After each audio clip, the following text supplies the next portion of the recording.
السلام علیکم ورحمۃ اللہ وبرکاتہ نحمدہ ونصلی علی رسولہ الکریم اما بعد فاعوذ باللہ من الشیطان الرجیم بسم اللہ الرحمن الرحیم رب اشرح لی صدری ویسر لی امری واحلل عقدۃ من لسانی یفقهوا قولی ربی یسر ولا تعسر ربی وتمم بالخیر قال اللہ تبارک و تعالی فی القرآن المجید والفرقان الحمید انا نحن ونزل الذکر وانا له لحافظون قال النبی صلی اللہ علیہ وآلہ وسلم خیرکم من تعلم القرآن وعلمہ۔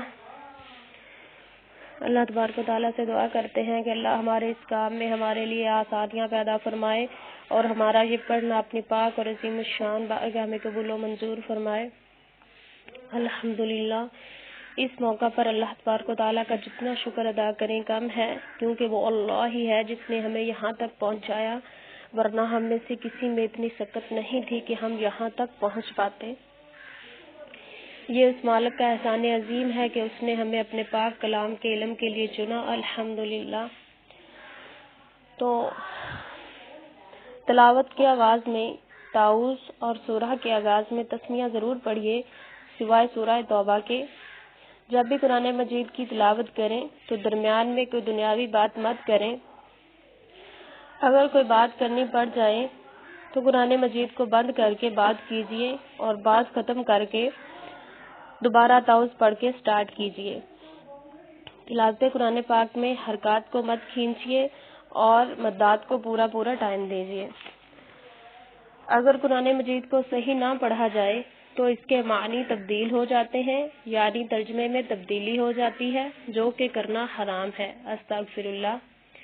جیسے ایک لفظ ہے قلب، یعنی جب ہم اس قاف کو موٹا پڑھیں گے قلب تو اس کا مطلب ہے دل، اور اگر ہم اسی لفظ کو باریک کاف کے ساتھ پڑھیں یعنی قلب تو اس کا مطلب ہے کتا، قلب۔ قلب یعنی جب ہم قلب پڑھیں گے تو اس کا مطلب دل ہوگا، اور جب ہم قلب پڑھیں گے تو اس کا مطلب ہوگا کتا۔ اسی طرح ہم نماز میں بہت غلطیاں کرتے ہیں، تلاوت میں بہت غلطیاں کرتے ہیں، تجوید کی سمجھ نہ ہونے کی وجہ سے۔ جب ہم نماز پڑھتے ہیں تو ہم اس میں سورہ اخلاص پڑھتے ہیں، قل هو اللہ احد اللہ الصمد، تو ہم عام روٹین میں ایسے پڑھ رہے ہوتے ہیں قل هو اللہ احد اللہ الصمد۔ قل، جب ہم قاف کو موٹا پڑھیں گے قل تو اس کا مطلب ہوگا کہہ دیجئے، اور جب ہم اس کو باریک کاف کے ساتھ پڑھیں گے کل تو اس کا مطلب ہوگا کہ کھا لیجئے۔ تو اس طرح زمین و آسمان کا فرق پڑ جاتا ہے لفظوں کو صحیح ادا نہ کرنے سے۔ اسی لیے ہمیں اللہ پاک سے ہر وقت یہ دعا کرنی چاہیے کہ اللہ ہمارے اس مقصد میں ہمارے لیے آسانیاں پیدا فرمائے، اور ہر وقت اس ذات باری تعالیٰ کا شکر بھی ادا کرتے رہنا چاہیے کہ ہمیں اس نے ان بندوں میں شامل کیا جن کے بارے میں نبی کریم صلی اللہ علیہ وآلہ وسلم نے فرمایا خیرکم من تعلم القرآن وعلمہ، یعنی تم میں سے بہتر وہ ہے جو قرآن سیکھے اور دوسروں کو سکھائے۔ دیکھیں کہاں یہ عظیم الشان کتاب اور کہاں ہم ناچیز گناہ گار دنیا کے جمیلوں میں پھنسے ہوئے بندے، تو کیا یہ اس کا کرم نہیں ہے کہ اس نے ہمیں اپنی اس عظیم الشان کتاب کے علم کے لیے چنا؟ تو اللہ پاک ہماری غلطیاں معاف فرمائے اور ہمیں صحیح معنوں میں قرآن سیکھنے اور سیکھ کر آگے سکھانے کی توفیق عطا فرمائے۔ تو آپ نے اس لیکچر کو انتہائی توجہ اور غور کے ساتھ سننا ہے۔ یاد رکھیے کہ اگر آپ لیکچر سن کر صرف جواب دینے کی حد تک ہوں گے تو آپ کے یہ اس طرح سے آپ کے لیے نفع مند نہیں ہوگا جس طرح سے قرآن پاک پڑھتے ہوئے اپلائی کرنے کے بعد آپ اس سے نفع پائیں گے۔ تو آپ کو اس پر محنت سے کام کرنا ہے، جو بھی سیکھنا ہے وہ اس طرح سے سیکھنا ہے کہ کل کو انشاءاللہ العزیز اگر ہم اپنی اولاد، اپنے گھر والوں، اپنے خاندان والوں، اپنے بہن بھائیوں کو اگر سکھانا چاہیں تو ہمارے لیے کوئی مسئلہ نہ ہو۔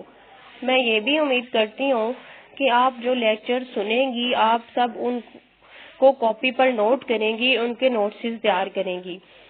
دیکھیں ان کا سب سے بڑا فائدہ تو آپ کو خود ہوگا، کیونکہ جب آپ سیکھ کر آگے سکھائیں گی تو انشاءاللہ ان نوٹس سے آپ کو بہت مدد ملے گی۔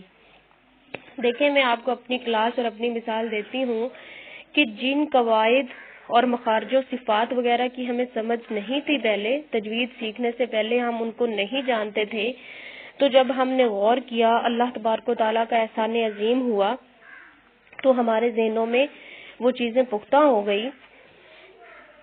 جیسے مثال کے طور پر اخفاء، اظہار، غنہ وغیرہ، وقف وغیرہ، تو جب ہم نے یہ چیزیں سیکھی تو ہمیں پتہ چلا کہ ان کی کتنی اہمیت تھی اور ہمارے لیے یہ سیکھنا کتنا ضروری تھا۔ تو الحمدللہ آج ہم اس مقام پر ہیں کہ ہم نے اس پاک کلام کو تجوید کے ساتھ سیکھنا شروع کر دیا ہے۔ تو میں بات کر رہی تھی کہ یقین جانیں کہ جو تجوید سیکھ کر جو خوشی، جو مسرت، جو اطمینان اور دلی سکون ہمیں حاصل ہوتا ہے، وہی اطمینان، وہی خوشی، وہی مسرت تب بھی ہوتی ہے جب ہم آگے کسی کو سکھاتے ہیں۔ تو آپ جب یہ لکھیں گی، سنیں گی، پھر آپ ان کو لکھیں گی تو وہ ساری زندگی کے لیے صدقہ جاریہ ہوگا۔ اگر وہ لکھا ہوا کسی کے کام آ گیا تو اگلے جہان میں بھی آپ کے ثواب کا سبب بن جائے گا انشاءاللہ۔ دیکھیں یہ بہت بڑی سعادت اور خوش قسمتی کے ساتھ ساتھ ہم پر بہت بڑی ذمہ داری بھی ہے کہ ہمیں جو سیکھنا ہے اسے محنت کے ساتھ سیکھنا ہے اور غور و فکر کے ساتھ سیکھنا ہے۔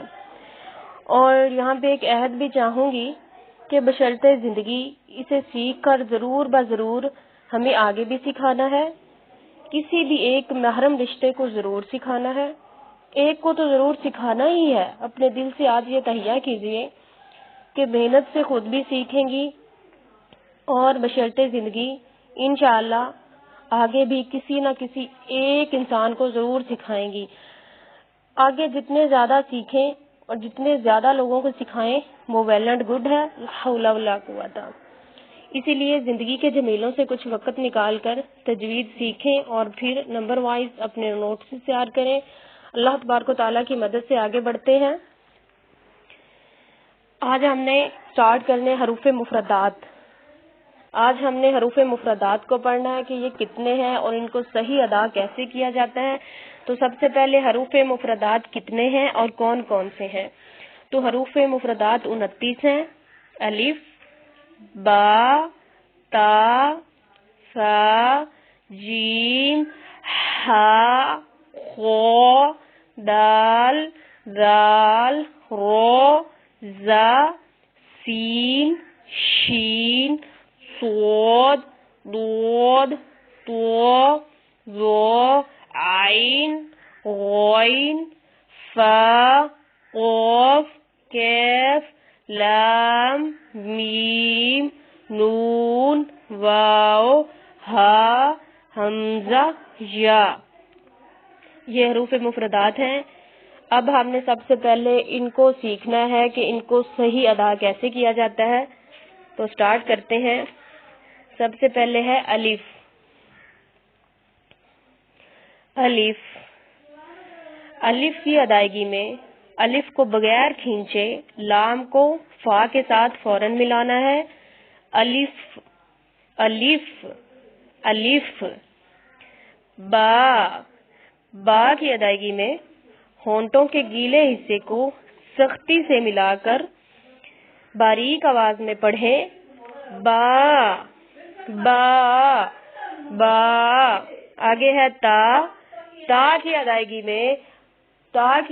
میں زبان کی نوک کو سامنے والے اوپر کے 2 دانتوں کی جڑ سے لگا کر باریک آواز میں پڑھنا ہے۔ تا، تا۔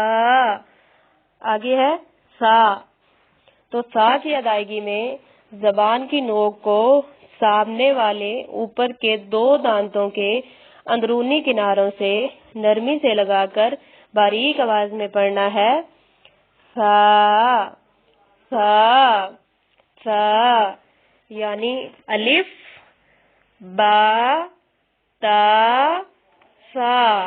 السلام علیکم ورحمۃ اللہ وبرکاتہ۔ اللہ